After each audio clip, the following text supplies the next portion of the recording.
Yeah. Yeah. Yeah, yeah, yeah, yeah, yeah, yeah, yeah. Yeah. Shake it, but keep pointing out all the lies. Putting the scripture right in your eye. The Bible guy. He reads Hebrew and Greek and shows you that your book's not unique. The Bible guy. He turns through the pages until every Christian rages. The Bible guy. Watch one time and you're hooked. Now let's watch why the Christians get cooked. The Bible guy. Howdy, howdy, y'all. Bible Guy here, coming at you live from Northeast Texas. Yes, that's right. It's a surprise show today on this fine Monday. May the 4th be with you all. And that means tomorrow is Revenge of the 5th. And we'll see you then again also. So, yeah, we're live today. Somehow, I used to have a 4-day schedule. Somehow I've managed to acquire this new 7-day schedule. I can't help myself. I can't stay away from you fine people. But here we are today, May the 4th, and hopefully we can get some Christians in here who want to come up and talk about why I, the Bible guy, should be a Christian. Spicy Alamo says Cinco de Mayo and Taco Tuesday tomorrow. Chloe says, hi Bible, hi Chloe. God is pro-choice. He sure as hell is. Except for when he's not, like with Pharaoh. Josh says, your new friends know how to peer pressure. That is true. I mostly just do this so I can keep a certain someone entertained while they're not live, you know? Is atheism a worldview? It is not a worldview. Naturalism is a worldview. Secular humanism is a worldview, but atheism is just an answer to a single question. Do you believe in a God? Morning, Dalton. Morning, Audrey Moon. Good to see you. Billy Bones. Hey, good to see you over there on the YouTube comment section. 46 String says Jesus shaves. Not according to the art that I've seen. I could be wrong though. Kind of hard to shave though when you are dead. Did God force you to believe and obey him? Maybe. I mean, according to Paul, that seems to be the case, right? According to Paul, it seems like I'm a non-believer because God has made me a vessel of wrath. Cannaboid 5XX says, I think I'm missing half of this, but you said or fictional. Yes, God be fictional. Isn't it early morning in Texas? It is. It's 11:43 a.m. where I'm at. God's plan for me to be an atheist, I guess. Yeah. Listen, guys, God wanted me to be an atheist, I guess, according to the Bible. Why are you trying to thwart his plans? No, I'm just kidding. God is really socially, like, I can admit they believe he is real. Wait, God is real socially. Like, I can admit they believe he is real. Yeah, he's a social construct. All deities are, as far as I can tell. Who can resist the call of Yahweh at Dalton? Well, it's kind of easy because he's not really calling. He keeps star 69ing me, so it's like I don't even know when it's him half the time. God said to choose this day who you will serve. Yeah, but like at the same time, he's just like choose. Like this microphone is the believer, and God's like choose this day whom you will serve. You know, Christians aren't as hot as what, Michael? Christians are not as hot as what? Pagans. Oh, facts. This is a truthism for sure, if there ever was one. If you're a friendly of mine and you like to come up and hang out for us while we wait for some Christians to come up who are willing to and able to tell me why I should be a Christian, come on up. Let's have a fun old time. Thor is a Hemsworth, so I am going to say not hot Norse gods. In my head, when I think of Thor, I don't think of Chris Hemsworth. I think of the version of Thor from God of War Ragnarok. Howdy there, Sour Patch Loaf. Hey, buddy. Hey, I like that picture of Cam on Vogue. Yeah, she's 100% a model, right? 100% for sure. Outstanding. No one can. Happy for you guys. Oh, thank you. Have we spoken before in person like this? Just in chat. Just in chat. Man. You and I have never spoken. Yeah, but nice to meet you. I'm a regular on a couple other places. Fantastic. Anderson says, "What gives your life meaning as an atheist?" Love. I have the love of friends and family, and that is more than enough reason for me to keep going. Love. I also bread. Love and Bread, which is the name of my movie. But like I literally just like watched a video last night. It was so touching. It was like a compilation of all these like different acts of love, and this young person was out with their grandparents, and the grandma was like showing them all. He goes, "Oh, do you see Grammy?" And she's talking about all these different like things in the forest that she sees, like all these different natural like occurrences. And then she says to her grandfather, "What do you see, Papa?" And he goes, "I see Grammy and nothing else." Ugh, that's what to live for right there. A love like that. Being able to finish is enough for me to keep living. There's my kids. There you go. Like, we don't need God to have a meaning for our life. Life doesn't have an inherent meaning, but we do give it meaning. I think they said fishing, although finishing is important too. Oh, fishing. Both equally important, brother.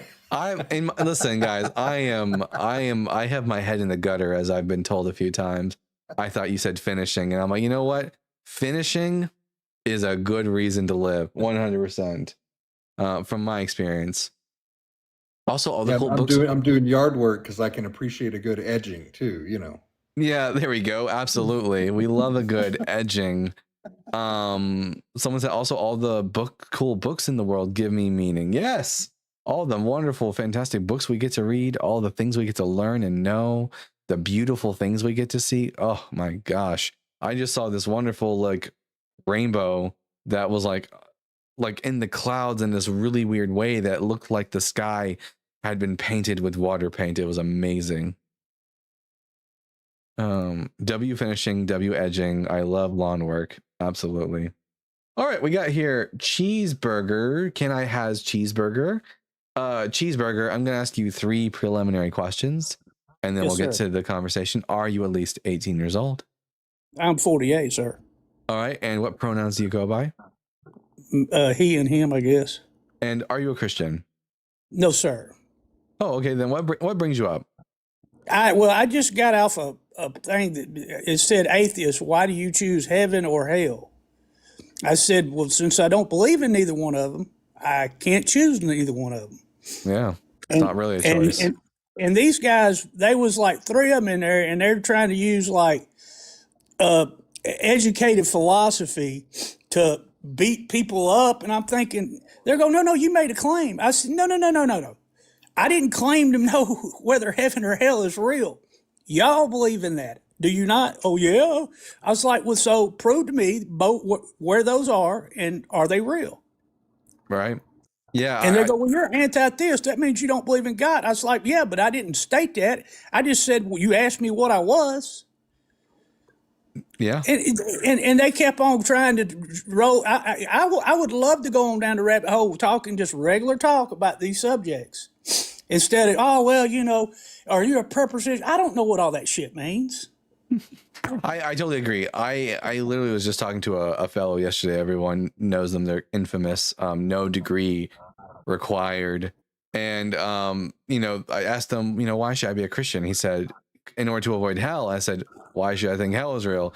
And refuses to give me any good reason to think that hell exists, because eventually they had to admit that they don't have any like evidence of hell. So like, you know, telling me that we should believe in God or that you choose one of these 2 potential afterlives, like I can't choose something that I don't think is even an option. Well, they would have just carried on a regular conversation, just debated back and forth. I would have let them ask me where I get my morals from, and I would have said, well, they're from society. We get them from the society we live in. And me, my personal self, my morals are, derived from. I wouldn't want actions done to me that I wouldn't do something to someone that I don't want to do to me.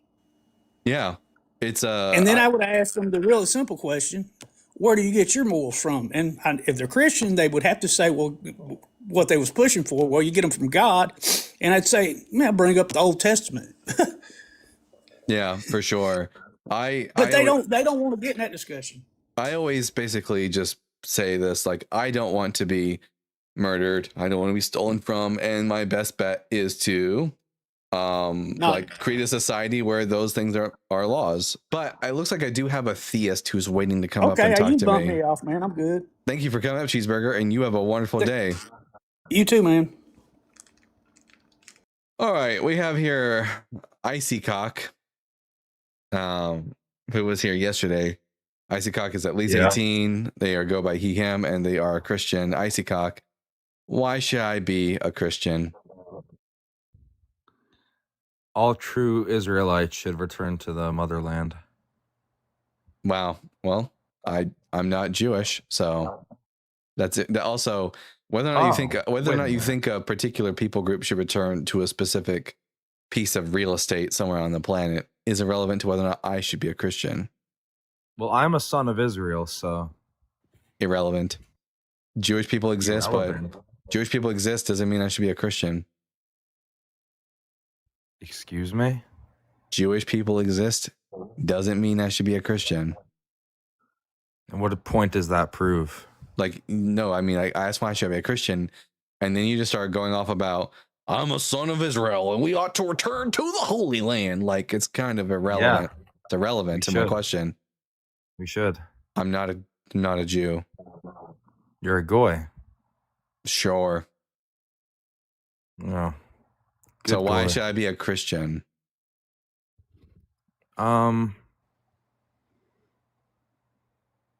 Because your soul is going to be damned eternally to hell if you're not. I don't believe in hell and I don't believe in a soul. Can you give me a reason to think that those are real? Because that would be a real actual danger that I would have to avoid. If you could demonstrate that hell or souls existed. Is there something in the Bible that says you can't wear makeup? I'm not sure off the top of my head, but that's kind of not relevant. Are you here? Wait a minute. Why not? Shake the keys. Pay attention. Okay. I can't even hear him. Okay. Why should I be a Christian? What? Oh, well, like I said, why do you want to take the risk of going to hell when you could just why do you want to take the risk of going to Helheim? Yeah. Why not become a Norse and worship Odin? Because if you don't, you might end up in Helheim. Yeah. That'd be unfortunate to end up in Helheim. Yeah. Or what happens if your heart isn't balanced correctly and you end up in the not in the duat, but you end up in the well, it doesn't really. At the end of the day, it doesn't really matter what you do. You're not a son of Israel like I am, so yeah. I don't care about your bloodline or anything gross like that. Who your ancestors were, completely irrelevant to me. Okay. Why does Boma wear so much makeup? Why do you make so much stupid questions? I don't know. Anyways, pay attention. Pay attention. Why should I be a Christian? Give me a good reason. I think you're lacking in BBC. A big black cock or the British Broadcasting Center? Like what? Yeah, you got it right the first time, bub. You think I should be a Christian because I don't have enough big black cock? Yeah. I think you're a clown, and I think that you need to go back to the circus. Ooh. Anyways, I won't be talking to you ever again because you're a waste of space. Anyways, heavily on the mute button there. Yeah, that was wild. I'm not convinced that that person's actually a believer. I think that they're just an idiot is all it was. Love Dalton matching his energy.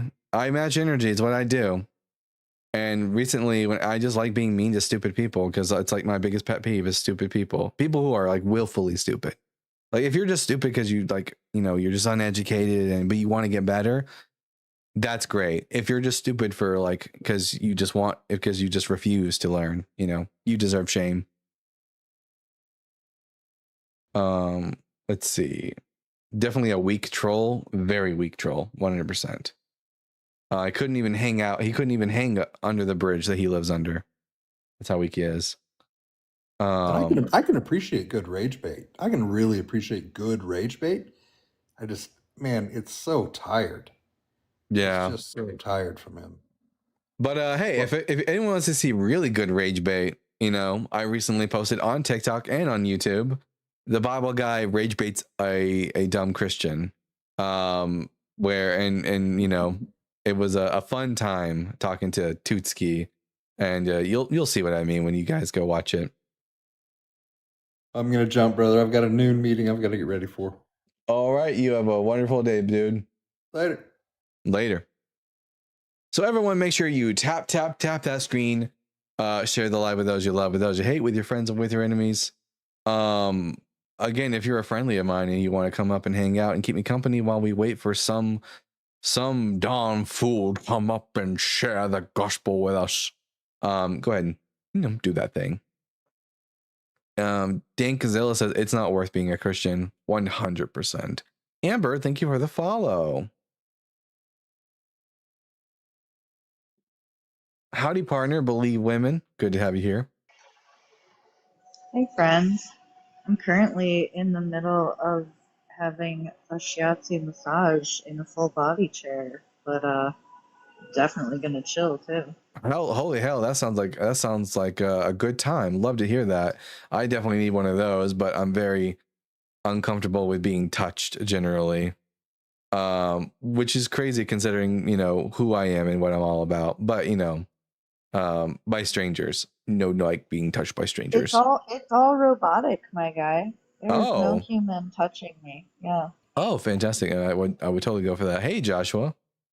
Hey, how's it going, guys? Going fantastic. May the 4th be with you, my friend. And with you. Did you see that new fan film that got released a couple of days ago? I did not. By who?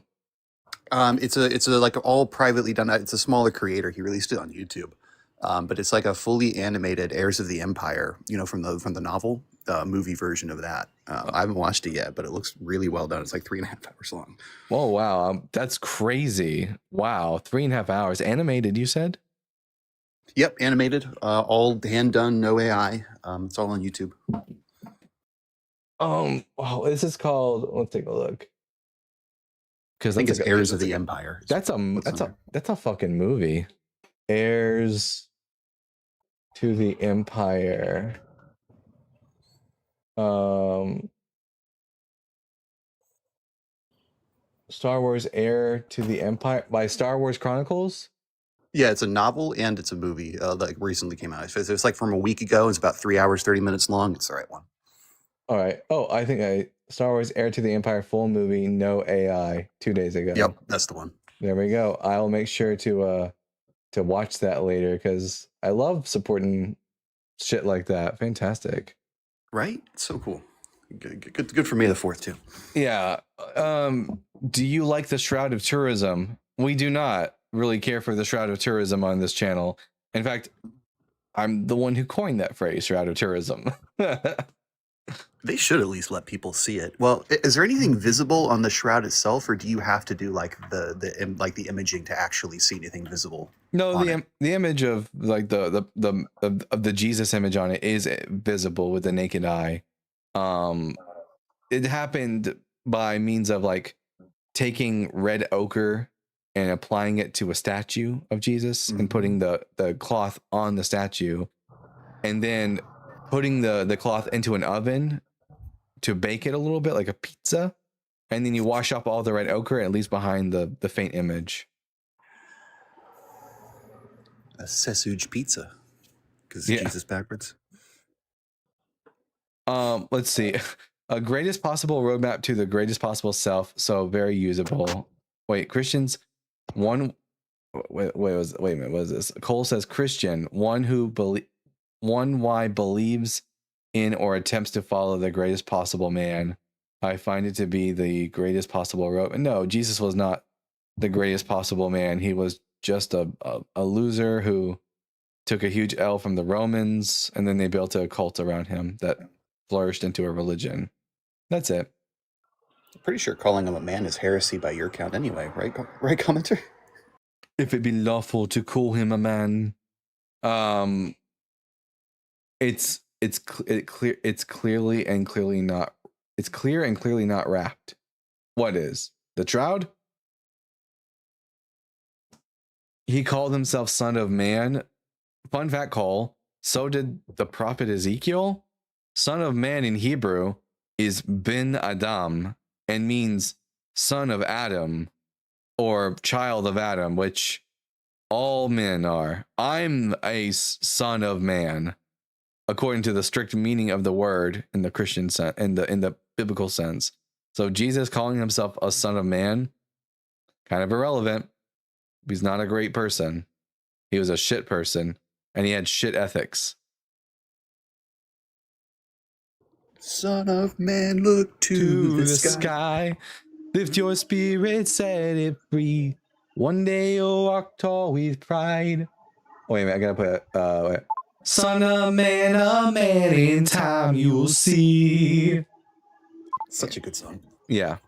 So it turns out I do have to drop down about now anyway, but I'll be listening in the background. So Have a good massage. have a great show. Thanks. Have a great show. Bye. Man, that soundtrack, I tell you what. It was one of my favorite movies growing up, Tarzan.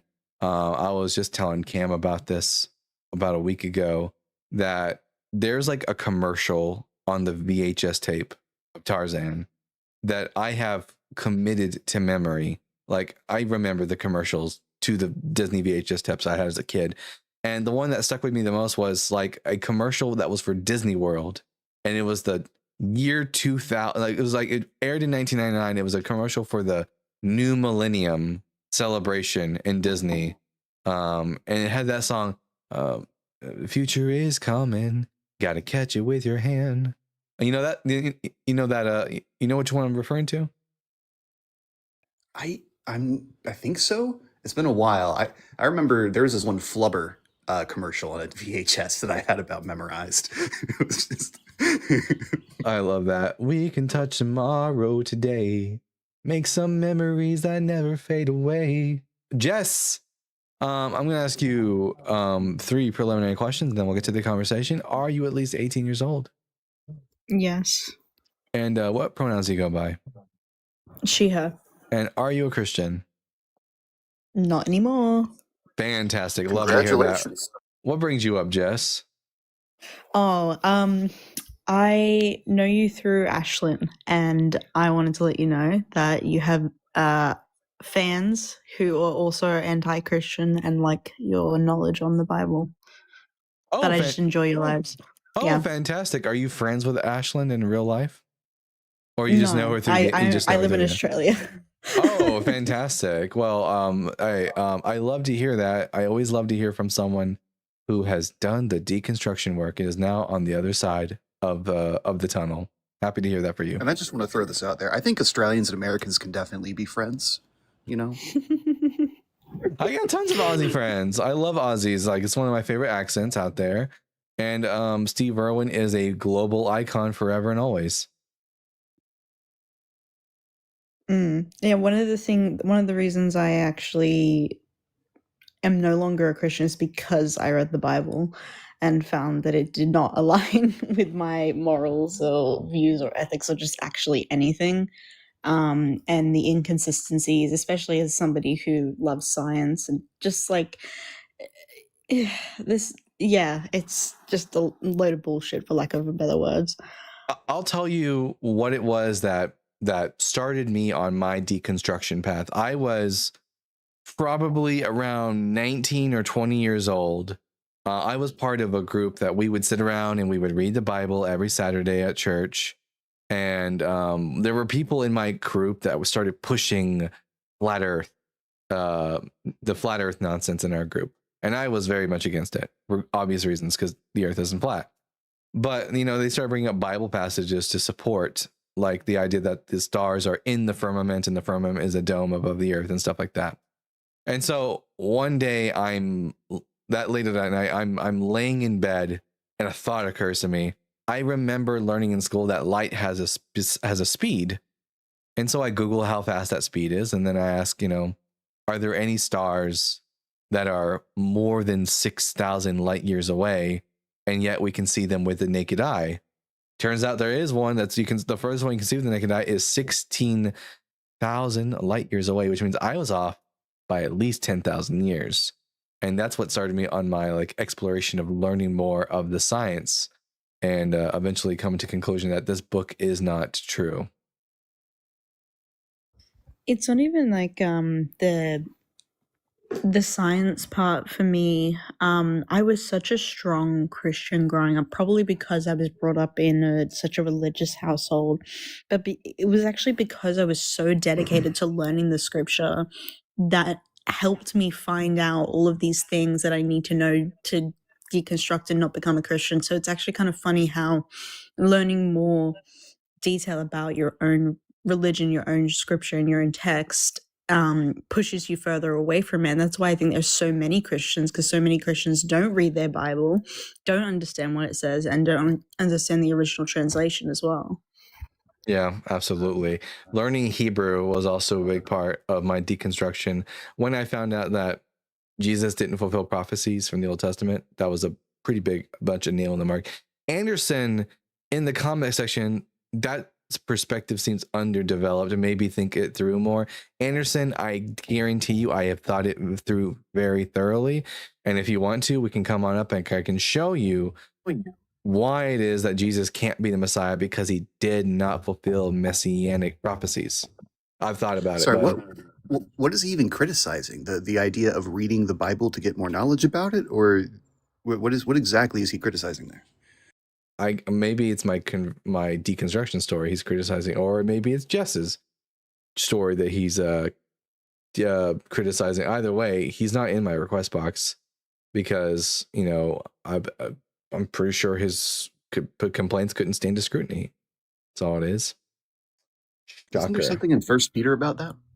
1 Peter 3:15, always be ready to give a defense for the hope that is within you. But then they always forget the part where it says, but do so with meekness and gentleness. Yeah. Why do you say that Jesus can't be the Messiah? Because he didn't fulfill any prophecies and thus can't be the Messiah. Not a one. Unless you count Deuteronomy 13 as a prophecy, because, God will send false prophets to you to test you. But I don't think God exists. So, what else? Psalm 22, not a prophecy. It's about King David and it's mistranslated. Actually, I got a text message from Justin last night as I was lying down for bed. And he said to me, let's see, bro, gotta run a live stream with me titled God is a Dick and then defend Peggy as God. I said, yes, we do. He said, it works as a dual title. The Bible God is a dick, the bad kind. Peggy is the good kind. I said, love it. Also, the universe being finely tuned for black holes proves Peggy. So I guess you can keep your eyes out for that, y'all. I feel like there's going to be a pun there. Big G or Peggy. There's something to be done there. Yeah, we love her. The goddess of the gaps. But yeah, Andrew, or whatever his name was, why don't you come on up and let's have a conversation about that? Cam says W Peggy, W Cam, 100%. And speaking of which, everyone, make sure you are following my good friend Cam at Aragorn Lover on TikTok. Subscribe to her TikTok channel. We're trying to build it up. We had a couple hundred viewers in there yesterday and we had a good time, and we're laughing at fart jokes. So guys, if you want highbrow deconstruction work, go over to Cam's Life. In fact, let's see where she's at this point in the how many followers we've got for her so far. Let's take a look. Last night we were at 2,698, almost reaching that sweet 2,700 number. And let's see, Chamomile currently sitting at 2,745. Look at that. Love to see it. Every day those numbers be popping, and we love it. Anyways, but yeah, Jess, I'm so happy to hear that you've deconstructed, and would you say you're better off now without Jeebus? Absolutely. I will say that the obvious reasons why people still remain within the religion even after learning a lot of scripture and understanding it a bit more still remains a very human thing, which is just fear of unalivement and the life beyond, and missing the people that have passed on already, and all of that. And it's kind of sad, and I do feel sorry for those people to a degree, but it does get to a point where there's sort of like there's help for dealing with those things, and it's not a religious text that harms people and has persecuted and oppressed people for millennia. So, and for anyone who is currently in the process of deconstruction and you do need help resolving these issues, I would suggest going to the Recovery for Religion Foundation. They are a nonprofit organization that deal with helping people who are currently dealing with the loss of religion and how to deal and cope with reality. So there you go. Free advertisement for them. Mostly because they want to do an interview with me soon, but also because I believe in their process. Matt says I might be. Love to hear that for you, Matt. Love to hear that for you. People are denying Jesus' divinity, shaking my head. Yeah, I'm denying it. Jesus wasn't a god. He was just a dude who got, taken out by the state. The Fish King says, "Hey Dalton, how's it going, buddy? It's going fan-diddly-tastic." Yeah, the mustache. Yeah, what? I just had a quick question. What would you say to a Christian? Because this is something that I bring up with family members to help them deconstruct. I bring up 1 Samuel 3:15 a lot to sort of get their perspective on what they think in that situation, what they would do, what actions they would take if God ever commanded them to do a thing. That's such a thing. If a response to that is purely those children and whatnot were predestined to grow up and be evil or whatever, do you think that there is any like sort of counter to that, or it's just sort of They would have to. Well, I think I think you need to point out something that's a claim that they will never be able to substantiate that claim. They can say that all they like, but at the end of the day, we don't have any evidence to suggest that. We don't have any real reason to think there's even a God. And we don't have any reason to think that a God would not just be okay with wiping people out for willy-nilly just because they don't belong to his people group. It's a cope, and it's a powerful cope because of the fact that it's unfalsifiable. But that's the thing you need to point out to them, that because it's unfalsifiable, that you can just say, "I don't believe you. Give me a good reason to think that's true." I always say it's copiism. Yeah. Whenever I get a response like they are smoking that copium 100%. So one of the key points of rationality in general, like when you're trying to define something true, is gathering all the data and putting together what's most likely. A Christian, by and large, isn't doing that. They are just looking for excuses to say what they want to believe is technically not impossible. If they can find a way to say what they believe is technically not impossible, they will treat that and act as if it is equivalent to a rationally formed belief. Yeah, exactly. Obelisk says Old Testament. Obelisk. are you going to just keep running your mouth in the comment section, or are you going to come up and like talk with me? Because I will not keep responding to you in the comment section. I don't know what's with all the Christian keyboard warriors who don't want to come up and actually have the conversation. But It's a Jess, school day. I've got another guest who in the wings ready to come up. But thank you for telling us about your deconstruction, and thank you for being a friend to Ashland. And you have a wonderful day. You too. Have fun. All right, we got here Connie. Connie, I'm going to ask you 3 questions, and then we'll get to the conversation. Are you at least 18 years old? Yes. And what pronouns do you go by? She. And are you a Christian? Yes. Yes. All right. Connie, why should I be a Christian? Okay, so my journey has been a lengthy one over years, but I'll give you some of the arguments that I have. The one that I learned that just recently that really helped cement things for me, because I've been on a journey of self-discovery, is a man who went on a TV show. He was from Harvard or Yale, and his wife turned Christian. And his argument was that, well, I don't want this in my life. I'm going to study the Bible. I'm going to try to prove my wife wrong.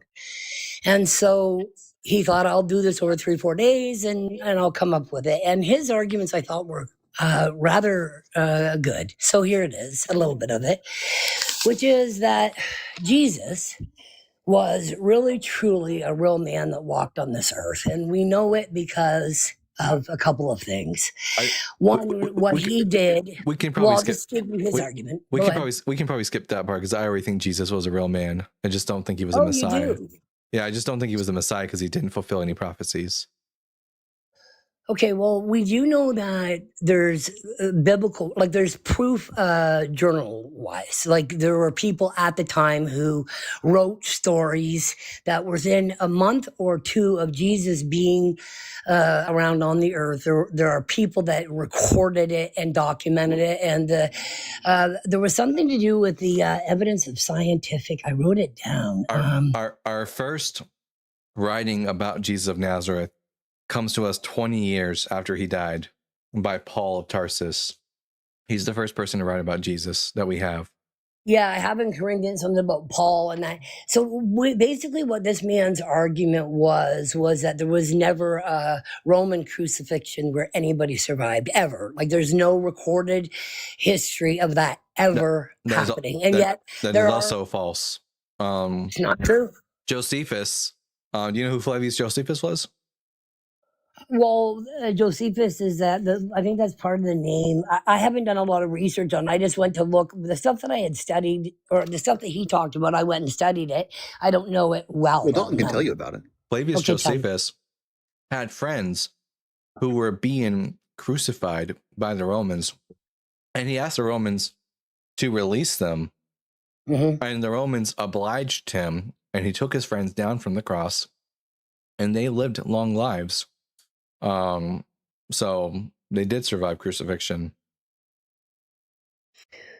The one that he was talking about that had to do with Jesus, it's actually called something. He said there was never anybody that had survived it. I took him on his word. I hadn't researched it yet.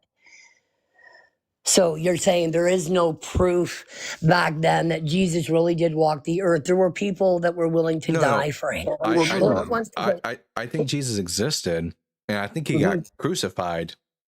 I just think that I think that his followers after his death experienced what we would call bereavement hallucination and collective delusions, which resulted so you don't them. believe that he rose again. So you believe he existed, but you don't believe he rose again? Correct. Is that what I'm saying here? Okay, so in the studies that he talked about, I haven't researched it, but he talked about that there were people that were believers that believed that they saw Jesus rose again because he was alive for 40 days or so it goes, right? Well, so roughly, okay. That belief didn't arise until the time when the Gospels were written. We have nothing about Jesus walking around for 40 days in our oldest Christian records being the But writings what I'm of, writings saying of is, Paul. maybe you're right that this is not proven. I haven't researched it, but that was part of my argument. The other part is I personally have experienced a miracle. The other, which I can't prove to you, unfortunately, I've experienced things that are just unexplainable. But I am of the belief that we have been lied to. I have seen in this world on a deep, deep level all the things that we have lied about. And I'm not naive enough to believe that if we've been lied to about all things in all areas, that God could be an area that we're lied to. Are you about to start spouting off conspiracy theories? Because I will have you know. No, that nothing about conspiracy theories. I don't even go down conspiracy theories. No. The only time I really try to speak is either on my own experiences or something that I can prove. And that's sort of where I'm at in life, is that I'm looking and I'm looking at my reasons, like how even the very beginning, I'm going back to the very beginning of time. I'm choosing to believe because there are things that I've just witnesses, and I do believe that if there was a God, is a God, for sure, it's a better way to live. So I disagree. I lead with love and understanding and compassion for people. So that's number one. Number two. Whoa, slow down. I very much disagree with you that believing in God is a better way to live. I think a better way to live is to live in reality. Yes, and also truth. That's what I just said. If you heard me, I did say that. And most of the people that I talk to who believe in God end up being really nasty people eventually. Like, yes, I agree. I'm not transphobic. I'm not homophobic. I think that but like the Bible would lead me to that conclusion that I shouldn't allow gay people to live. I agree, and that's my problem with it. But I choose to have faith and believe in Jesus. I don't. You recognize that the Bible has flaws, but you take the Jesus parts to be true. Why is that? Because, okay, I want you to understand something. Like, I want to cover all my bases. I believe that what I've read in the Bible and how it has been presented, I believe it is very, very, very, very flawed. What I mean by what I say when I say that we should live like how God wants us, I mean in the purpose of like that, how we respect and love all people. All people have a choice to either choose to or not to. And so that's what I mean by that. But here's the thing, I already love a lot of people. I don't really need Christianity. Yes. Like, this is why you can choose either or to live good either. But this is why should I be a Christian? And this isn't a really good reason for why I should be a Christian. Well, no, I wasn't done yet. I haven't given you all my arguments yet. You're just stating on one argument, and I just want you to understand what I think at the same time. Here, let's just stick to one. Let's just stick to one argument at a time and focus on that argument. So, well, my argument is all encompassing because just give me your best argument for why I should be a Christian. Your best one. Well, it's all inclusive. So the rest of it is that I know beyond a shadow of a doubt that there are human beings on this planet that can do what I can't do. I know that there are things on this planet that I can understand but can't explain. I am smart enough to know that out of all the planets that they've now found that they know that we are the only one, and the probability of being the only planet. Only one of what? The only planet that has life to the level that we do in the diversity that we do. So that's where my argument is. If I went out to the ocean and I took a glass and I dipped that glass into the water and said, nope, no whales here, would that be a good reason for me to think that there's no life in the ocean? Based on, if you look at truly what life is and everything it entails, that it is nowhere else, that diversity, I understand Connie, we don't know that there's no life everywhere else. We've barely even we have eyes, we can see. Connie, we can see the surface of the planet. Connie, no, we can't. That's not how that works. Now, we can see the surface of the planet. Connie, listen. If I take the glass of water and dip it into the ocean, if I'm looking for whales and I go, there's no whales in this cup, would it be okay for me to just assume then that there is no life in the ocean? Okay, I can't even argue your point because it is so not an understanding of what I'm trying to get across to you. Connie, And you can't see it. I can't. Connie, the reason I said that to you is because do you know how much percentage of the universe we've checked? Yeah, I know all this stuff. I know all this stuff. Yeah, I know it all. Give me a percentage of what you think we've I don't actually need looked to give you into. the percentage. Listen, I can't spell those facts. I don't have that kind of memory. It's not even 0.5%. Most of my life, I work off of feeling and my intellect because I have really bad ADHD. I don't have the intellectual words to be able to communicate on a deep level that way. I also have ADHD. But I think and feel things. I also have ADHD. Okay, you shouldn't live your life based off feelings. I also have ADHD, so that's not a good excuse. I have ADHD, and I might even have a touch of the tip. And I what I'm saying. You have to hear somebody's whole story. You want to jump in at every point until you hear the whole. Connie, I guess I'm going to have to mute you because you won't stop talking over me. I'm hearing the things you're saying. They're not good arguments for why I should be a Christian. You go based off of feelings. Feelings are not a good method for getting to the truth. In the past, for example, I knew this woman and I was attracted to her.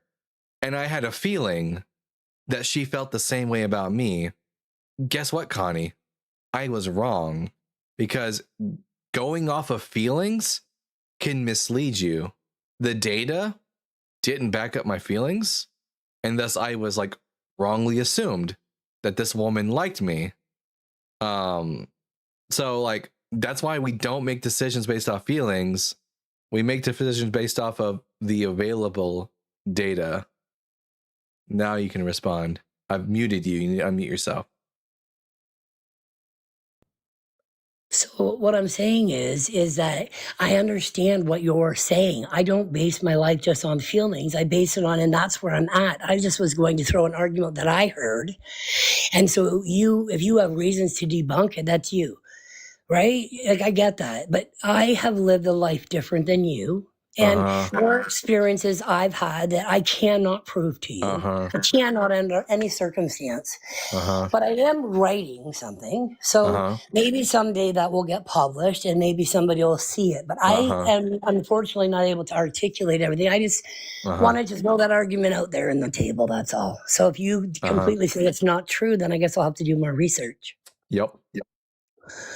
But I do believe that looking at everything in the universe, I understand what you're saying. There's a lot that hasn't been discovered yet. But that's even more reason to understand that when you see how many planets there are and we're the only one with life, that's a little odd. And there are people in this world that have abilities that you don't have, but yet it's true. It's true that there are people. Anyways, that was a ramble fest. As soon as they start preaching, I just start going, because fuck that shit. I'm really disappointed she didn't get your point with a glass of water, because I thought that was a great demonstration of the point of it all, and she just wasn't even willing to engage with it long enough to even try to understand what you were saying. Well, that's what happens when you think with your feelings. You don't understand analogies. Also, look at this. This candy is see-through because it's green. So I'm just gonna eat this Consume the void. I'm just eating. Guys, this is what the universe was made out of, and I'm about to eat it. Anyways, according to Christians. Equality. Hey, bud. How's it going? It's going fine. Just dealing with people who don't like listening to me. You know, I actually came up for the same. You'd already given her the glass analogy, but when she kept saying, "We're the only life in the universe," that's so meaningful. Connie, if you're still here, we are aware of 6,000,000,000 planets. That's 10 to the power of 23. The idea that we are the only life in the universe is because we've only set foot out of our front door. We've just literally opened the door and looked outside. And you're saying, well, there's no life. Well, we haven't gone anywhere yet. Facts. How many planets again? How many what? How many planets is that again? So we are aware of 6,000,000,000 planets. That's 10 to the power of 23. But we're actually now aware of even more galaxies and star systems beyond what we previously believed to be true. So even though we're only aware of 6,000,000,000 planets, we are also aware that that number is actually probably just a fraction of what there actually is. Like Kind of facts, you can see the surface of the planets. We've seen the surface of our planets in the solar system. We haven't seen the surface of any planets outside of our solar system. That's not how we find planets, Connie. So like we've gone nowhere yet, and she's asserting that we are unique in some way. Well, you've looked out your front window. That's it. If you were on the other planet, you can see live people when you zoom in. What? Connie, I think you've heard a lot of half-assed arguments online, and you're just regurgitating things you've heard. I would do a little bit more reading. You can try Astrophysics for People in a Hurry by Neil deGrasse Tyson to get you started. He just wants to hit that enhance button a couple of times, and it'll all be good. Yeah, that's good, guys. If I get my tongue green enough, will my tongue be see-through? Not quite there yet. Anyways, craziness. Anderson still running their mouth in the comment section because they don't want to come up. Said so basically, and when you so you know when the Christian says so basically that they're about to say something false. So basically, atheism is meaningless. How sad is that? Atheism isn't anything. It's not a worldview. It's not a position. The only thing is a response to one question. I don't believe in a God. That's it. My life is full of meaning, Anderson, and I don't get my meaning from sucking some God's cock forever.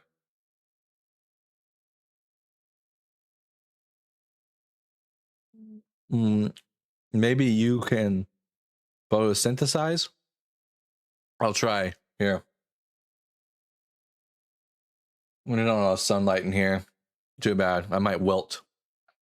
Guys, the meaning is still MILFs. Glitter. I mean, angry atheist. Hell yeah, brother. Is that what I was supposed to say? I don't know. I can let's see. Why Anderson and Dylan Price is here. Dylan, people want to see around too with us talking. And there's no music here to save you from the conversation. So would you like to come up and have a conversation? No God, no meaning, yet people still act like their choices matter. I mean, Anderson, if your life doesn't have any meaning without God, sucks for you, dude. But my life has tons of meaning. I was sad you skipped all the joy, my lad. Oh, I have like 8 minutes, Bo. I gotta let up my puppy, but I wanted you to answer the question that I asked you about Jesus being real and why he was crucified. I think that's one question that you kind of avoided whenever we talked last. I answered it. It was because he was a criminal. That's why all people who got crucified for claiming. And the main source comes from the Gospels. No, not my main source. What's your source then? Flavius Josephus. And it comes after the Gospels. No, we don't have any evidence of that. Yes. No, where does Flavius say he gets his information from the Gospels? In the actual writing. Okay, here, I'm going to go read the section from Josephus. I actually have a physical copy. 1 second. No, so my question is that the earliest gospel is before Josephus' piece. Okay, let's take a look. That's my whole entire argument. Not super is that relevant. The earliest gospel comes before then. Book 18. So therefore, chapter. I basically opened up to it. Here is the entire quote about Jesus from Book 18, Chapter 3, Paragraph 3, also known as the Testimonium Flavianum. And this is like, I'm going to read to you like the interpolated version of it, like the whole form of it. And we'll see where it mentions getting information from the Gospels. Let's see. Now, there was about this time Jesus, a wise man, if it be lawful to call him a man, for he was a doer of wonderful works, a teacher of such men as received the truth with pleasure. He drew over to him both many of the Jews and many of the Gentiles. He was the Christ. And when Pilate, at the suggestion of the principal men among us, had condemned him to the cross, those that loved him at the first did not forsake him, for he appeared to them alive on the third day, as the divine prophets had foretold, these and 10,000 other wonderful things concerning him, and the tribe of Christians so named for him are not extant at this day. Where Yeah. does it say that the information that Josephus gathered this from was from the Gospels? And what that comes from it is from the earliest gospel, because like it was written after the earliest gospel.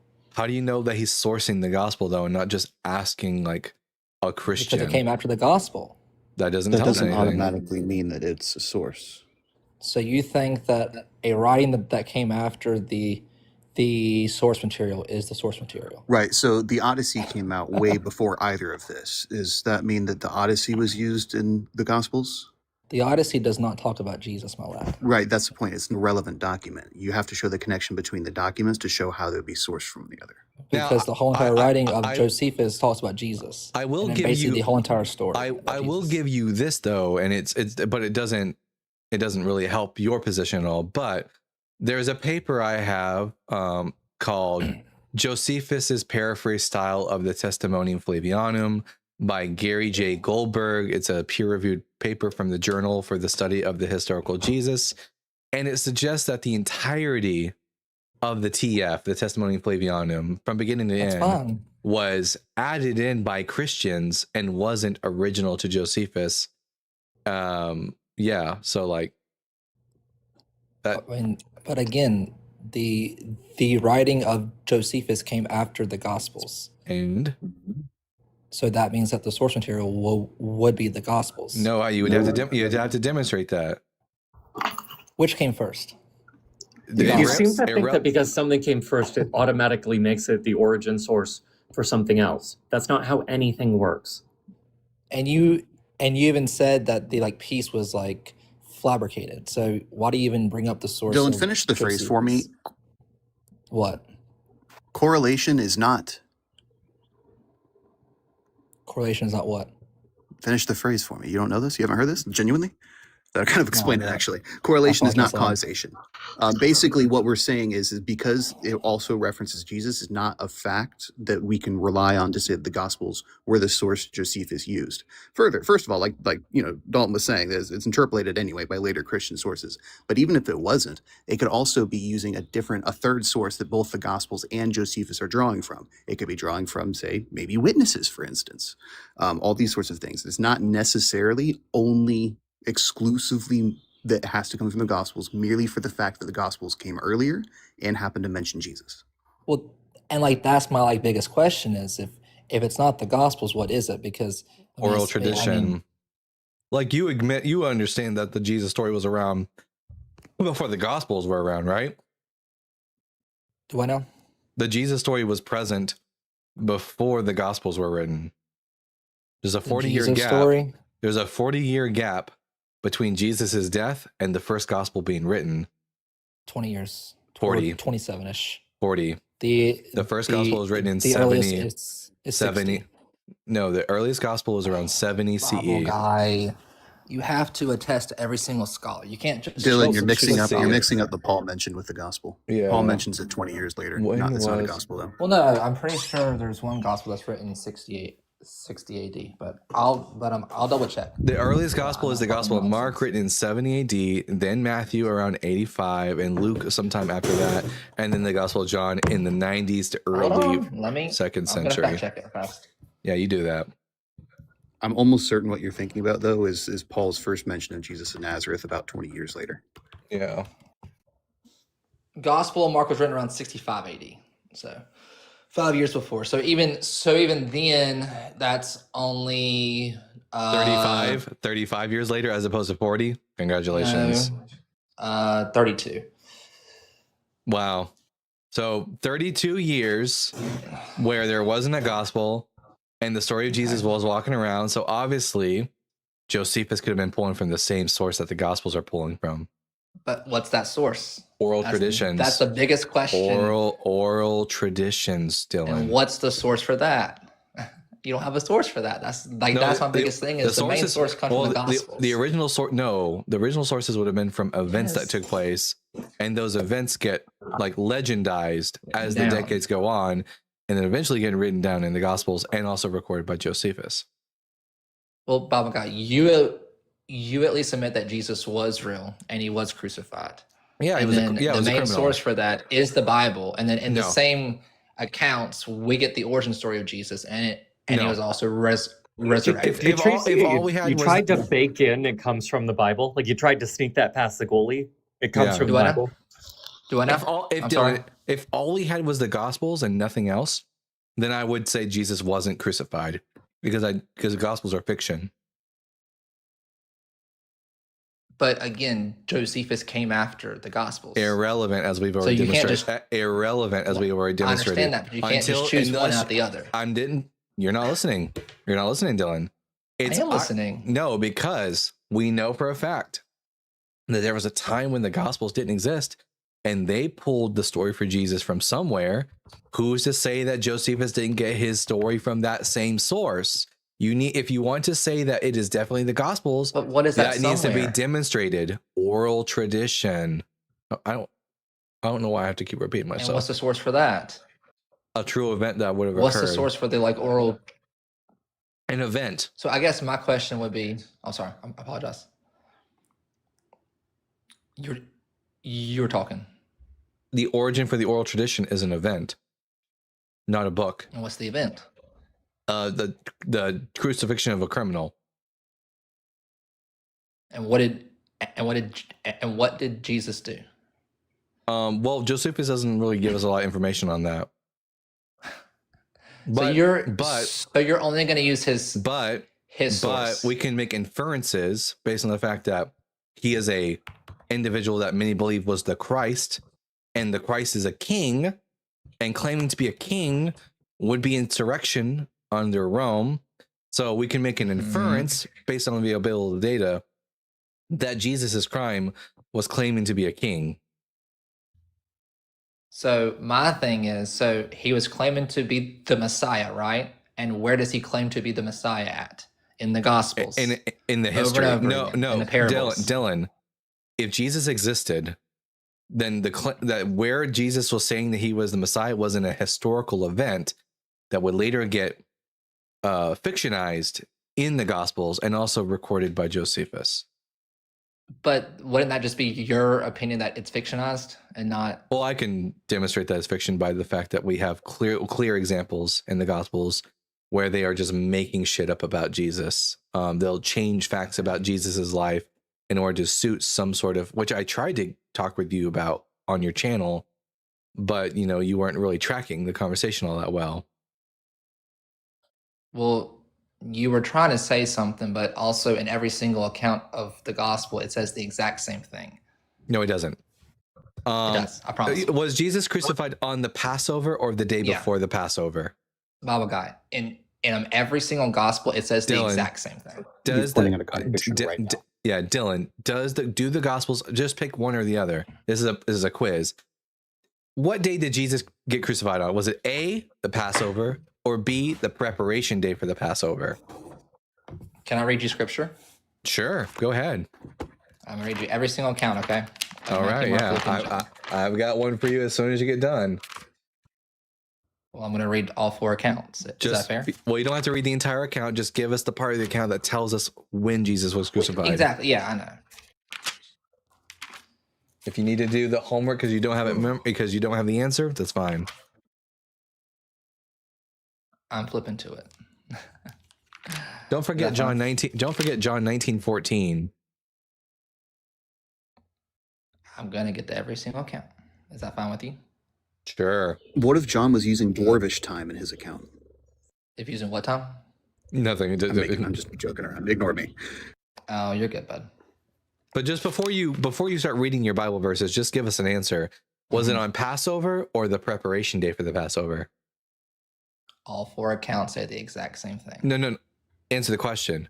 Was it on Passover or the preparation? After you give the answer, then you can provide your evidence with the Bible. So Jesus was.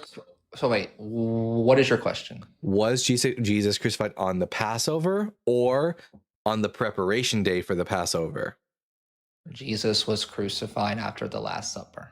What, So that's not Friday okay, or Saturday? Okay. The only answers I want from you and nothing else is either I want you to say Passover or preparation day for the Passover. So was Jesus crucified on the Passover? I gave you the or answer. the prep? No, you didn't. Was Jesus crucified on the Passover or the preparation day for the Passover? You don't get to answer C and make up your own answer. Was it either Passover or the preparation day for the Passover?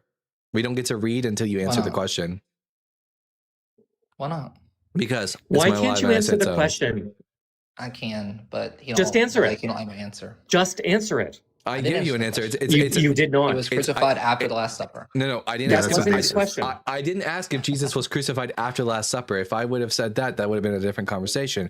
My question was, Well, that's the story. He was crucified after the Last Supper. It's a multiple choice question. Was he crucified on A, the Passover, or B, the preparation day for the Passover? He was crucified after the Passover. So After the Passover? After the Passover, like on the 16th of, so the preparation day of the Passover is the 14th of Nisan. Passover is on the 15th of Nisan. Are you saying he was crucified on Saturday, the 16th He was of Nisan? crucified after the Last Supper. Which the was Last Supper would be technically the like Passover meal. preparation day. So I guess technically it wouldn't be the preparation. It would be the Passover meal is on Passover. So was Jesus crucified on Passover? Yeah, that's what then? it said. So it's after the Passover. That's what it said. Okay, so on Passover day, Jesus is crucified. That's what it said. Okay, go ahead and read John 19:14 for us. Make that the first one you read.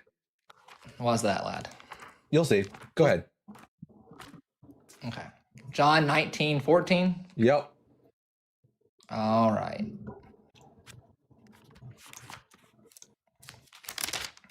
John 19:14 says the following. Now it was a day of preparation of the Passover. It was about the 6th hour, which again, I know that you don't believe in the difference between Roman and Jewish time. I do. You just you don't. You can disagree with scholars all you want to. No. I don't. Dylan. No. I don't disagree with the difference between Roman and Jewish time. You just don't understand it. And my position, I do, bro. My position actually aligns with the scholarship. I have the fucking paper up right now from a scholarly source that tells me you are wrong. I like how he had to pivot to the time thing too, because he clearly saw the wrong fucking day that he just read there and didn't have the honesty or the accountability to live up to that. Yeah, Dylan. According to John 19:14, what day was Jesus crucified? What day? Yeah. On John 19:14. Now it was a day of preparation of the Passover, and this was to be crucified. He was not crucified yet. And was Jesus crucified on that same day, according to the Gospel of John?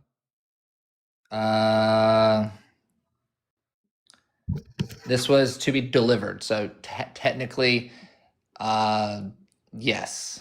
So Jesus was crucified later on in the day. So Jesus was crucified on the preparation day for the Passover. Later on. On the preparation day. No. Dylan, show me where in John 19 it says that Jesus was crucified the day afterwards. Where does it was a day of preparation of the Passover. It was about the 6th hour. He said to the Jews, behold your king. They cried out, away with him, crucify him. This is, again, the preparation. Keep going. And then if we go to every single other gospel, it will. No. Okay. It will account for this. I will read it then if you won't read it all. Well, can I read it like other accounts or no? Is that fine or no? No, we're gonna keep reading. We're gonna keep reading John. So we just read John. Now it was the day of the preparation day of the Passover. It was about noon. He said to the Jews, "Here is your king." They cried out, away with him, crucify him." Pilate asked them, "Shall I crucify your king?" The chief priests answered, "We have no king but Caesar." Then he handed him over to them to be crucified. So they took Jesus, and carrying the cross by himself, he went out to the place that is called the place of the skull, which in Hebrew is called Golgotha. There they crucified him, with him 2 others on either side, with Jesus being between them. By the way, if Jesus is crucified, is before Pilate on trial on the preparation day of the Passover, then Jesus can't have the Last Supper later that evening with his disciples, right? Because it's 2 different times. No, You have to read no, all 4 different accounts to get the full no. story. When is Yes. the last? What is the Last Supper supposed to be? Oh my God! If you What if is you the would let Last me read Supper all supposed 4 to be? accounts, we can actually have What a is the Last discussion. Supper But supposed why are we to be? focusing on John? Why is the what when is the like last? John is I'm gonna one keep of the I'm latest I'm or gonna, one of the later I'm gonna accounts? keep asking you the question until you answer it. What is the Last Supper But supposed I to asked be? you a question. What is the Last Supper supposed to be? I asked you a question. I'm gonna keep asking you until you answer. I don't give a shit. What is the Last Supper supposed to be? Why can we not read all 4 accounts? What Why do you is the hate? Last Why do you hate Supper the Bible? supposed to be? Why do you hate the Bible? You're the one What running is the the Bible, Last dude. Supper I want to supposed read to be? all 4 accounts. Is that What fine is with the you or Last not? Supper supposed to be? Can I'm just gonna keep asking you until you answer. What is the Last Supper supposed to be? the Last Supper is supposed to be the Last Supper before Jesus was crucified? It's a specific celebration, Correct. That's and what that it said. celebration is The night before Jesus was crucified. That wasn't the celebration. That celebration has a name. Okay, here I'll help you out here. The Last Supper that Jesus was supposed to celebrate was a specific holiday on the Jewish calendar, and that holiday was. I've already answered the question, lad. And that holiday was. Hey, lad, did you know dishonesty is against the Bible? Did you know that evasiveness is a form of I know, it's dishonesty crazy and that intellectual cowardice? everybody lies in the world. It's wild. It's actually insane. So that gives It you is excuse to do it crazy right hearing now. you do I'm not it lying. yourself. I want to read all 4 You are being accounts, but, like, I evasive and can't read all dishonest 4 accounts. consistently. You're And you're the Bible using guy, rhetoric but to we try to can't avoid read the all 4 point. accounts, but like we're gonna read It's one of the been shown latest to you gospel very written. clearly that Jesus died on the preparation day for Passover. And then also we're talking about Jesus having a meal at Passover the day after it. You're being shown something very clear here. If you have the honesty, you might see some truth. Here's Matthew chapter 26, verse 17. On the Why first can't I day read it? of unleavened. Yeah, go ahead. Read to us Matthew 26, verse 17, so that we can find out what the Last Supper is supposed to be.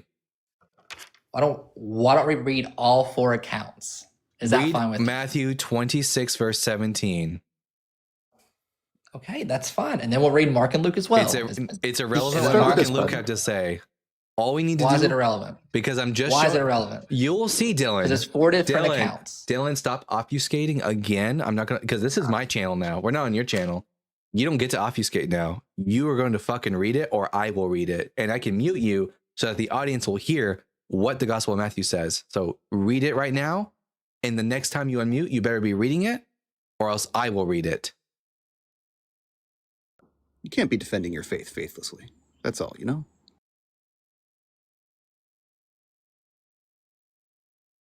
Give him a second to find his passage. It's Matthew 26, verse 17.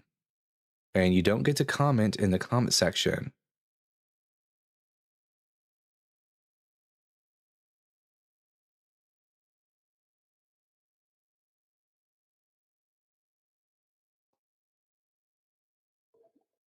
I will give you until the end of the Jeopardy theme to unmute yourself and then read the Gospel of Matthew. There's no point if you're just if you're. Nope. The next words on your mouth better be Matthew 26, verse 17, Dylan, or else I will read it. The next time you unmute yourself and you're not reading Matthew 26, verse 17, I will just mute you again and I will read it.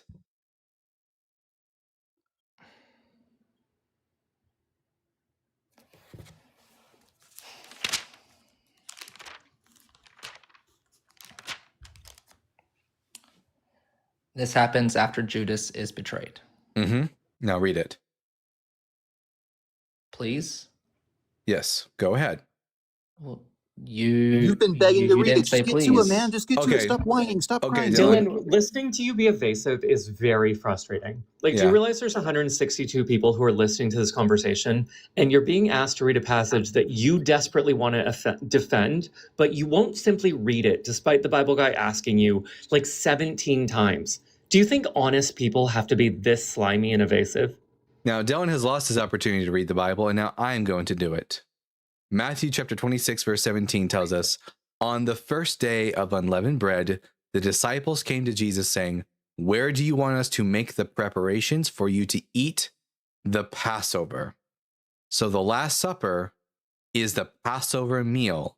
So Jesus cannot be standing before Pontius Pilate during the preparation day for the Passover in court, and then later on that evening eating the Last Supper with his disciples, and then the next day again in the presence of Pontius Pilate.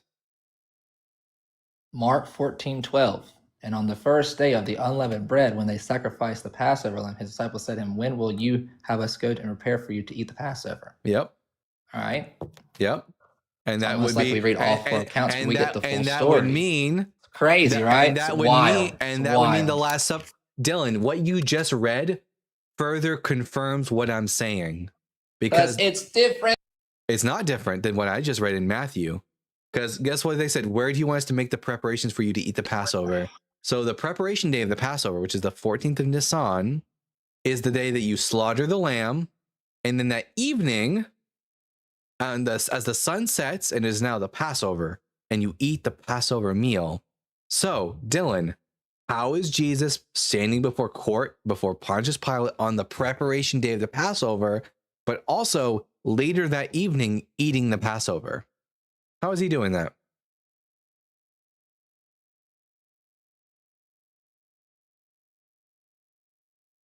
Jesus mitosis. Can I talk now or no? You can answer my question. Because I mean, I've been muted in the comment section. I'm Yep. constantly muted on here. Yep. There's no point to talk. I mean, if you Well, when you answered engage in questions, the whining instead of substance. I've answered the Yeah. question, but like I can't even speak without how like was getting sentences out. how was Jesus standing before Pontius Pilate on the preparation day of the Passover, and yet eating the two Passover meal different time later, zones. and yet eating the Passover meal later that evening? Because it's two different time zones. No, there's It's not. the What, Roman are and there the two- Jewish time. That's not how the Roman and the Jewish calendar works. I've already corrected you on Okay, this. well then multiple- scholars would just disagree with you, but it's okay. Provide your scholarly source. Give me a peer-reviewed paper that supports your position. Why does it have to be? Because you Because said I- the scholars because I- disagree. So because I- prove it. Yeah, because I Well, don't scholars want. I don't. can because also Why does be it have to be non-peer peer reviewed. reviewed? the reason Because it needs that's to how be. credible sources work. Yeah, the reason it's peer reviewed is because I don't want to hear some apologist giving their biased position on without any sort of accountability. When something is peer reviewed, this means that there are multiple different persons coming at this paper, trying to see if it's true, looking at the data, and if the paper has no faults, then it gets published. Anyone, I could fucking write a paper out there, not peer reviewed, and say whatever the hell I want and not get fact check. But a peer reviewed paper has gone through the process. So, Dylan, are you saying that you don't have any peer reviewed papers that support your position? Peer reviewed is still biased, my lad. No, it's not. it's not. Everyone has bias. Literally, the process of peer review is to eliminate the bias. And they're going through people that have bias. I mean, Dylan, every everybody word has bias. out of your mouth is so disingenuous. Well, thank you, lad. You're such a liar. Yeah. I also want to. How are Romans supposed to know when exactly midnight is every night to begin counting their day anyway? It doesn't even make much sense. Yeah, I know. So, for everyone who wants to know what Dylan is jabbering on about, I will give you the information based on like the actual academia. So, the apologetic claim is that the reason why there's different time, by the way, the times a day situation doesn't fix different days of the week. So even if Dylan's apologetic was true, which is not, it wouldn't fix the fact that one gospel still says it's on the 15th of Nisan and the other one says it's on the 14th of Nisan. Doesn't fix that. This apologetic tactic only tries to fix the problem with it happening at different times of the day. But the tactic said by these Christians is that when the Bible says, like, for example, the 3rd hour or the 6th hour, so the Gospel of Mark says that Jesus was crucified at the 3rd hour, that's 9 a.m. And when the Gospel of John says that Jesus was still in trial before Pontius Pilate at the 6th hour, well, that just actually means 6 a.m. because the Romans started from midnight. But this is not accurate. this is how there's a difference between this what's called the civil day, the dies civilis legitimus, which starts at midnight, and the dies naturalis verus, which starts at sunrise. So for Jews and Romans, the natural day begins at sunrise, and that's when you start counting the hours of the day. So for Jews and Romans, the third hour is 9 a.m. universally. When you consider the day to begin, like when do you when does it go from being April 1st to April 2nd? Well, a Jewish person would tell you sunset is when the day begins. A Roman person will tell you it's when midnight occurs. But when the day begins doesn't tell you when you start counting the hours of the day. Because for Romans and Jews, there are 12 hours in a day, 6 a.m. to 6 p.m., sunrise to sunset, and 4 watches of the night. So this apologetic first off, it's not true, but even if it were true, wouldn't fix the fact that one gospel places Jesus' crucifixion on the Passover, and the other one places it on the preparation day for the Passover. Response, Dylan? That isn't just whining? Was I whining before? Yes. Yeah. How so, lad? And are now. Yeah, you're not responding to what he said. You're just continuing to whine. I like how you say lad with the naturalness and ease of a forced fart. Yeah. Can you respond to what he said? The Gospels don't match. They don't tell the same story. They're different. How was I whining? Focus. The Gospels, they don't tell the same story. Yeah, you claimed that they did, So that's me and they whining don't. because I want to read all the Gospels. This is your last opportunity to engage, or else I will just drop you and not entertain you any longer. Because I've thoroughly roasted you, and this is going to be a great clip. Dylan part 2. On the off chance you genuinely don't understand why we're saying you're whining, I'll say this. It's because you are focusing on the meta of the conversation, how the conversation is being carried on, how you feel about the tone, what's being allowed or quote disallowed, instead of focusing on the substance of the discussion, which is in the Bible. So when you do that instead of focusing on the substance, we call it whining and accuse you of whining and intellectual dishonesty. And we're going to keep doing that. And I think most of us recognize that you're doing it because you cannot contend with the argument. Mm-hmm. So I gave an argument, but y'all don't like the argument. Here, Dylan. Apologetic argument. Dylan, I have one last question for you. What is the shape of Italy? What object is Italy shaped like? Italy? Yeah. I mean, I don't know by heart. Italy. Dylan, you're kind of ruining a punchline. You could view it as a lot of things. Look in the comment section. They're all telling you the answer. I see a guitar. Jesus Christ. It's shaped like a boot.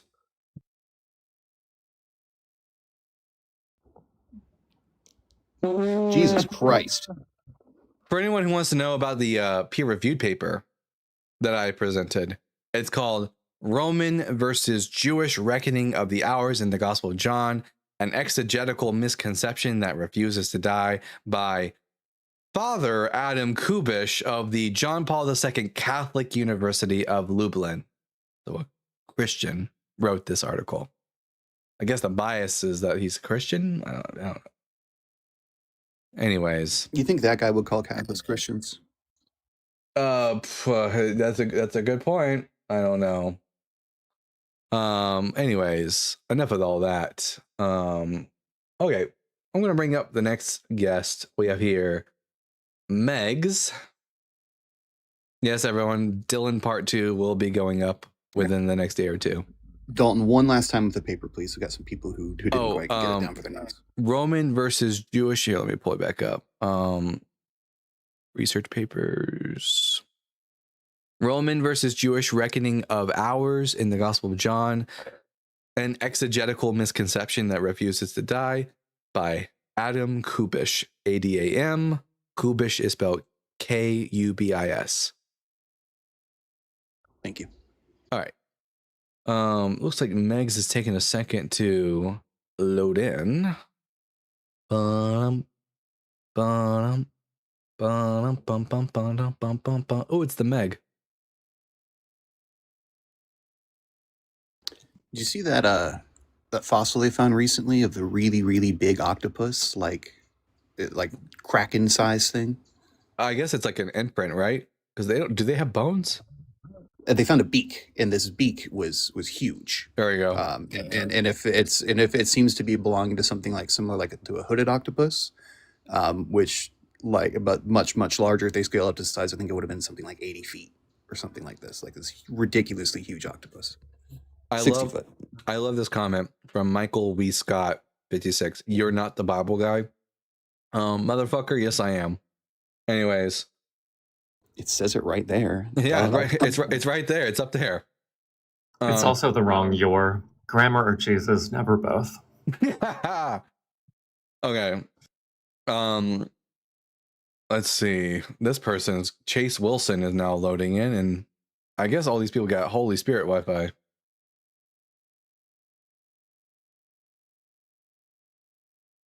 Yeah, exactly. LOLE. Jesus or grammar, never both. It's good.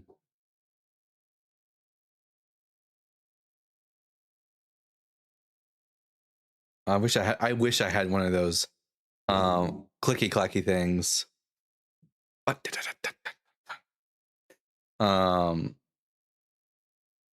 guess Chase is not going to be able to load in. It looks like we might have to move on to the next guest, which is going to be CMY Camp. If you're not following E, you should. Exactly. You should follow both of these fine people here. Both E and Rat Soup. Wonderful content from both of them. Joshua Bowen says, at least he's not the bow tie Bible guy. I don't own a single bow tie yet, Dr. Joshua. Then we're going to have beef, right? And then CMY was here for a second, and now they're not here. Maracas, that's what I was. Well, not maracas, but sorry, actually, all good.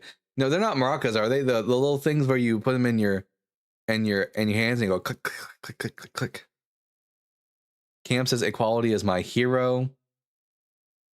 There you go. That's all the endorsement that's all the endorsement that you guys need right there.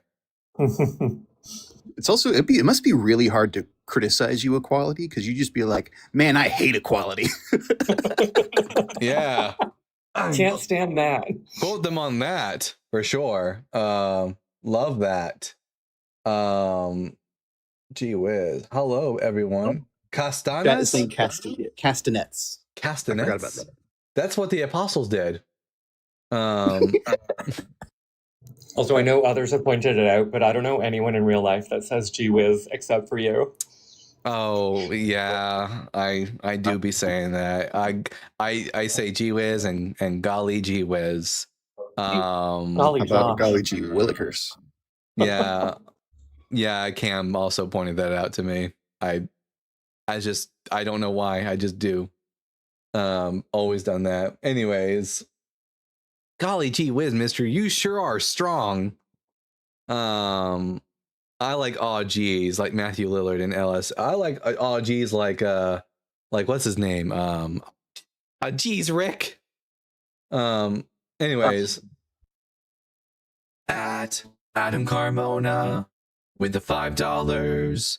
That dipshit was about to start pettifogging on the shape of Italy. Yeah. That looks like it, yeah. Morty, that's exactly what I was going for. Morty. And then Rick. Oh, Morty, we gotta put this fruit up your butt, Morty. Anyways. Let's see.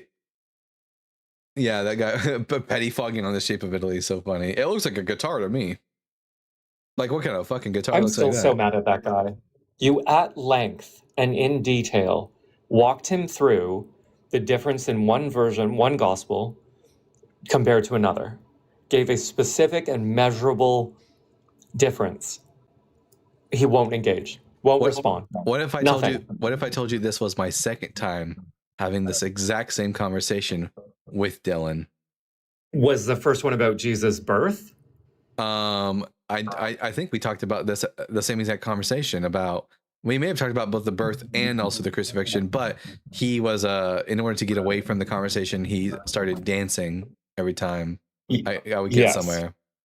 Yeah. Wasn't it on the resurrection more? Because I thought it had something to do with how long Jesus was actually in the tomb last time. If I'm thinking of the same guy, or maybe it's someone else.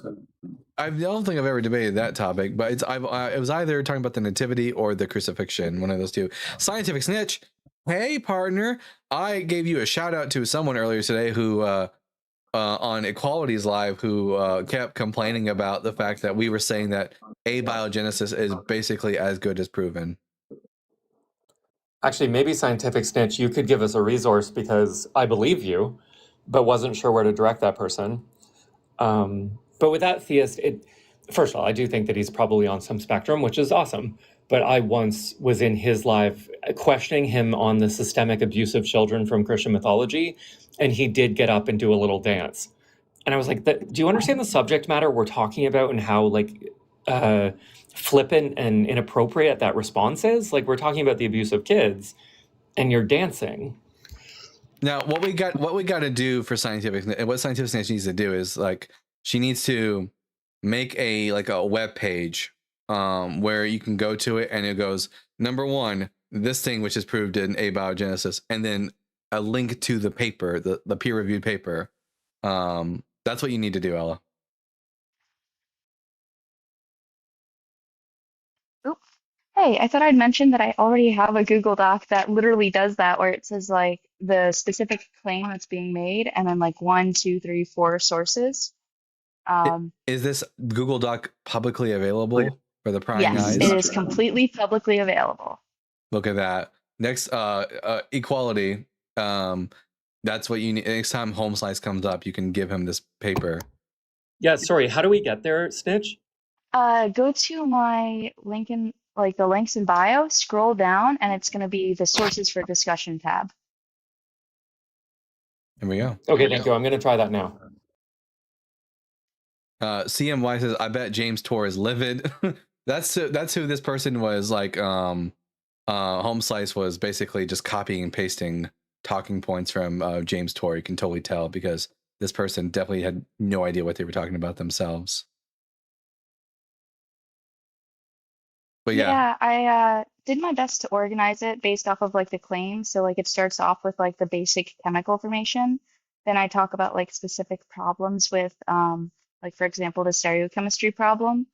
Then I also have specific links there for humans and protocells and specific evidence for each of the different things making energy, cell membrane formation, all that fun stuff. Yeah, I was able to do that pretty easily. I need I need to invent some sort of software that if I'm ever in a discussion on any of these certain topics, like someone brings up abiogenesis, for example, I push the Ella button and it sends out a bat signal to you. And then if someone talks about Islam, I send out the M's button and so on and so forth. Oh, M's is brilliant. Yeah, we love them. But it looks like we're not getting any more opposition. So I think I'm going to do a quick restart on TikTok and hopefully we'll get some fresh food in here. All three of you are more than welcome to come back up when we resume. I think I'm going to get going for now, but thank you for having me up. I appreciate it. And good to talk to you, Equality and Scientific Snitch. Have a great day, guys. There we go.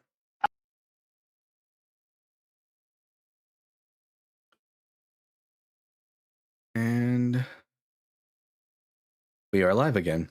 See how fast that was? I'm quick on it, y'all.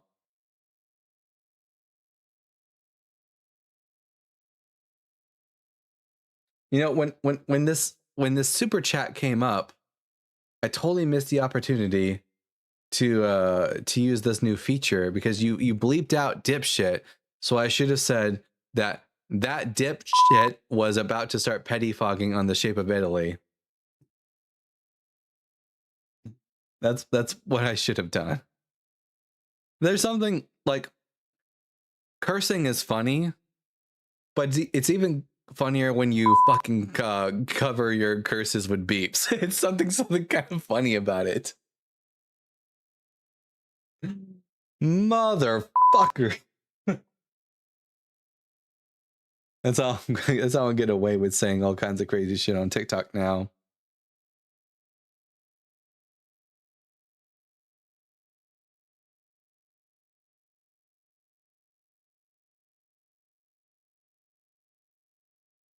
Raven says, glad I missed the call with Dylan. That guy sucks.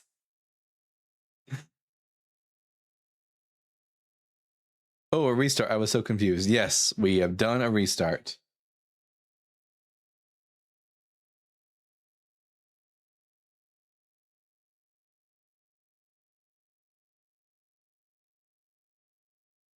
Man, I got so many. I got 50 notifications on TikTok, and I know for a fact that most of them are from God's chosen people. And I was correct. I believe there's a God, but to know that the God of the Bible is true is impossible. I would say it's pretty possible to know that God of the Bible is definitely not true. I don't care what you say, Bible guy. You are right because you are attractive. That's what I'm talking about, Josh. And after my haircut today, you know, hopefully even more so.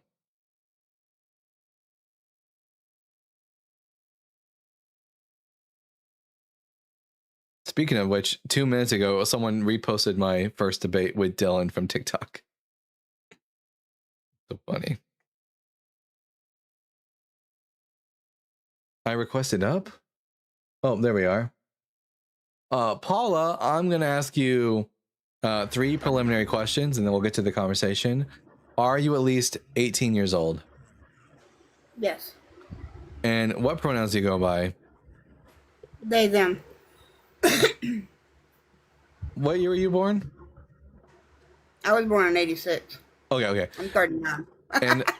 and are you a Christian? I used to be. I have a question for you, and I know usually you bring people up to debate them. But I felt myself, I was raised Pentecostal my entire life. And I've always been a very scientific thinker. If you say that, and the Bible to me does not make any sense whatsoever. But my problem, and maybe you can help, and I've talked to a couple other people about this. How do you separate yourself from a religion that you were raised in and taught to believe in on a spiritual level? And when I say that, I mean, I was told and was brought up to believe in someone that you care about, that you love, excuse me, passes away, they go to heaven and they look down upon you and they watch over you, and that's all fine and wonderful, and it brings peace and comfort to that person. How do you step away from that portion? That's the one thing that I'm struggling with, because my mother and my grandfather passed away, and they were my everything to me. And walking away from religion, I'm scared to lose that hope. Okay, so I will give a disclaimer and say I might not be the best person to answer this, because the reason for that is because when I was a Christian, I had already moved away from the traditional view that heaven and hell was the afterlife, and that instead I started to believe in what's called soul sleep. The idea that when you die, your consciousness ceases to exist and your soul dies, and then at the resurrection, you get to experience a new heaven and new earth. So I'd already slowly weaned my way off of the afterlife. So by the time I got to atheism, and it turned out that it was just basically soul sleep, no resurrection, I was a bit more comfortable with the idea of nothingness after we die. Now, I would say that for anyone who might be holding on to the concept of an afterlife, or finding it difficult to move away from it, the best thing you can possibly do, and this is just not advice for you, but advice for everyone, is go to therapy. Everyone needs to go to therapy. I would go to therapy if I could afford it. Right now I live in Texas though, and the healthcare system here sucks. But but I would suggest finding someone that you can talk to who's a professional that can help guide you through coming to terms with this. Because the thing is that growing up in religion with a belief in the afterlife, we're not given the proper tools to deal with grief and with death. It sort of strips us of that by giving us a false hope in the afterlife. So as a result, we sort of are underdeveloped in this area. So the best thing to do is find a professional that can help you develop these tools. Okay. I appreciate that. I will definitely, look into that, and I totally agree with you. We are not given the tools to handle the situation. Everything else, I'm fine with it. No, I don't believe you exist and things like that. But that's the only thing that I personally struggle with of losing that false hope. I have a friend on this app. Her name is Dr. Joe, and Dr. Joe is like a therapist, and she deals with helping people who are coming out of religion. Let me see if I can find her handle. There we go. Her name is Dr. Joe Recovery, and here I will put her name in the comment section, and followed by a recovery, followed by, in parentheses, her TikTok handle, recovery. There you go. So that's Dr. Joe Recovery, and if you need someone to talk to, I think she might be more than willing to help. She's a wonderful lady, very smart, very wise, very adept in this field. Okay, great. I would definitely look up that, look her up and give her a chat. And she does lives too. Oh, great. Good. All right. Thank you so very much. All right. You have a wonderful day, and thank you for calling me, Paula. Much appreciated. Oh, thank you for having me up, and you have a wonderful day as well. And I hope you don't get too much of a headache with everybody, what I like to call Bible thumpers. Yeah. I'm well, you know what? I'm technically a Bible thumper, but just one for deconstruction. But right. I get what you mean. Thank you so much, and you have a wonderful day. Thank you so much. You too. Oh man, I do love talking to people who are in the process or done or doing their near the ending of their deconstruction work. Hearing from people who are not just here to debate, but here to get actual advice, ask actual questions. It really is one of the driving motivators for why I do what I do. It fills my heart with so much joy, so much love, and so much everything. Man. All right. Maybe join the Discord. Does Dr. Joe have a Discord? I wasn't aware of this. What was the scripture in John you were talking about regarding the Passover? That would be John chapter 19, verse 14. That states that Jesus was crucified on the preparation day for the Passover. Guys, I'm so excited to get my hair cut. I can't even tell you guys how much. I'm so tired of wearing these hats all the time. And I just don't like the way my hair looks right now. Wait a minute. Oh boy. I don't like the way it looks on the sides. I haven't been, it's been so long since I've done this. But yeah, I don't like how long it is on the sides and stuff, and it'll look a lot better once I get it cut. But now it's getting to a nice length where I can actually start doing something with it on top, which is nice. I thought he was crucified on the preparation H. Oh, wait a minute. X Tothel says Christians believe you can commit the worst sins, repent, and go to heaven. This is true. This is definitely an aspect of Christianity, and it's absolutely fucked. Jake Does Atheist and says it's Bible time. It's Bible time. If the Bible guy was a Power Ranger, what color would he be? I'll let you guys decide. Can I ask why it says that everyone needs to know of the gospel of the New Testament before the rapture? What do you mean, Ethan? Would you mind elaborating? Not gonna lie, it's his will. If he wants to be a Christian, we can't force him. What? I don't understand why Christians keep saying that we can't force him. Like no one's telling you to force anyone to be a Christian. Green Ranger for sure. Justification. I want to hear it. Like when we say convince us, convincing someone isn't forcing anyone to do anything. When you convince someone, you present data to them. And if it's good, it will just change their mind. It doesn't mean you have to stronghold them into being a Christian. I don't know why Christians keep saying that.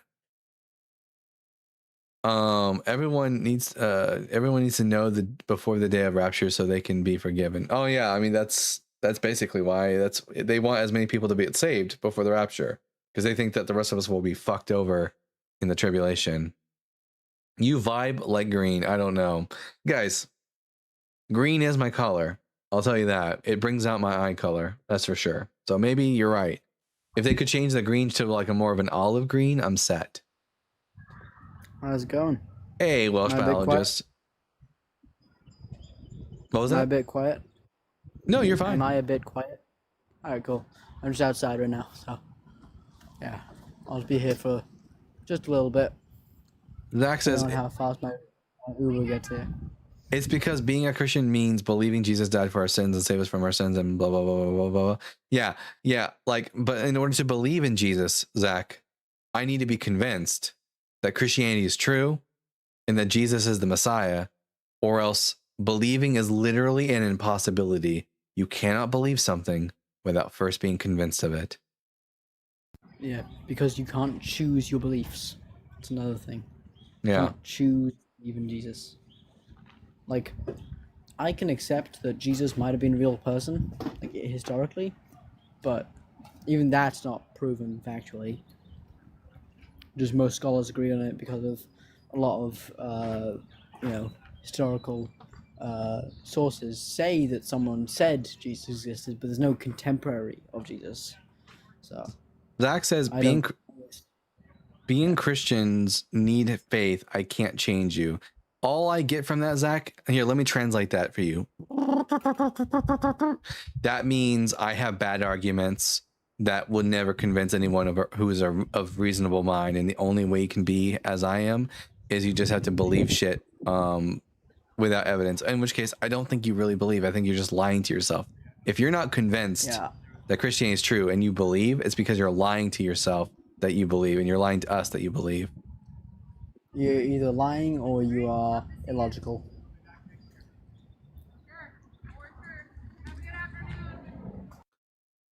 Learn to have faith, so be gullible. Yeah, when people say learn to have faith, I just interpret that to mean you need to become more gullible.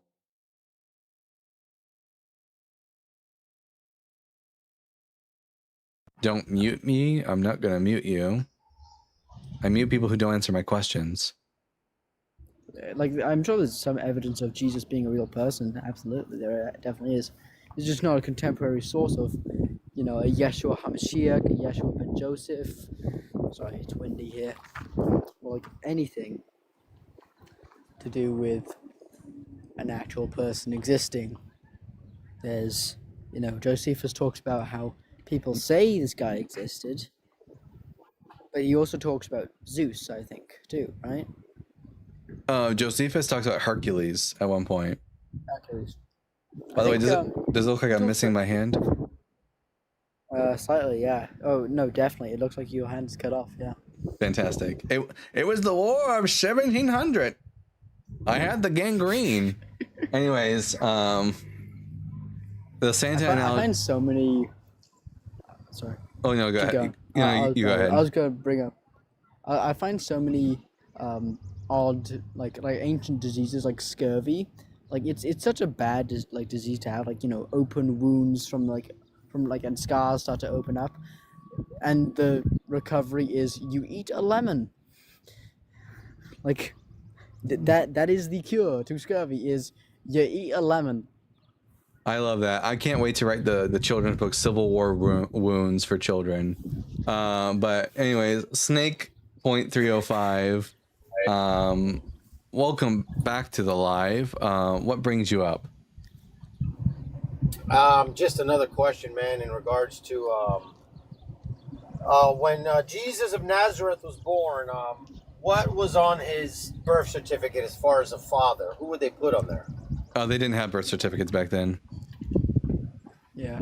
They didn't have They it? have a genealogy. They have a genealogy of it, but that's because they can. There's like, and that's through Josephus's line. No, not Joseph's line. Yeah. But you Yeah, can let's sometimes- say they did have it. Would he just put himself, or I mean, Well, they would have put Joseph under there. Joseph? But yeah. Okay. Like in real life, Joseph. Yeah. If Mary and Joseph are in fact the name of Jesus' parents, then Jesus is definitely either Joseph's kid or like a bastard child from someone else. Yeah. I mean, I think if like say the Christian story was true, and that Mary was a virgin, I think Joseph just cheated on her, and You mean They- Mary know- cheated on Joseph? yeah, or sorry, yeah, that or even Joseph Or cheated it's on even, Mary. or even worse than that. It's always the likelihood that a Roman soldier could have taken Raped Mary Mary, yeah. against her will, and Yeah, as what yeah. happened in ancient Absolutely. First Century Palestine. Could that could be an absolute possibility. That would be the worst case, I'd say. But yeah. Daniel wants to know, how did they get the genealogy of Jesus? Did they record it? No, merely a matter of tradition, which Yeah. is why you actually have two contradictory accounts of Jesus's genealogy. But Father. Yeah. I do have to go walk the dogs, and I'm pretty sure my haircut appointment is going to be coming up pretty soon today. Alright. So I think I'm probably going to call it for the day. I wasn't even going to be live, but like I'm just a pushover. So here I am. But let me make sure I don't have any other super chats before I do so. Let's check. Alright, I'll head up now. All right. See ya. Thank you so much for being here. Nope, just the one from Adam Carmona. W to Adam Carmona for funding today's Bible Guy episode. This would not be possible without viewers like you. Thank you. But Snake, hey, also thank you for coming up as well. Alrighty, man. No problem. Have a good one. All right, and then that. Let's see who is live right now that I can send you crazy kids off to. Let's see. Well, it looks like my friend Johnny B is actually live right now, and I've never sent Johnny B a raid before. So look, there's Johnny's account name right there in profile picture, Johnny B. Go over to Johnny B and tell him that the Bible Guy sent you. And if you're on YouTube, go over to Dr. Blitz and tell him the Bible Guy sent you. So TikTok people, go to Johnny B. YouTube people, go to Dr. Blitz. And with that, I've been the Bible Guy. Remember to keep reading, keep learning, and we'll see you all again on another day. Bye.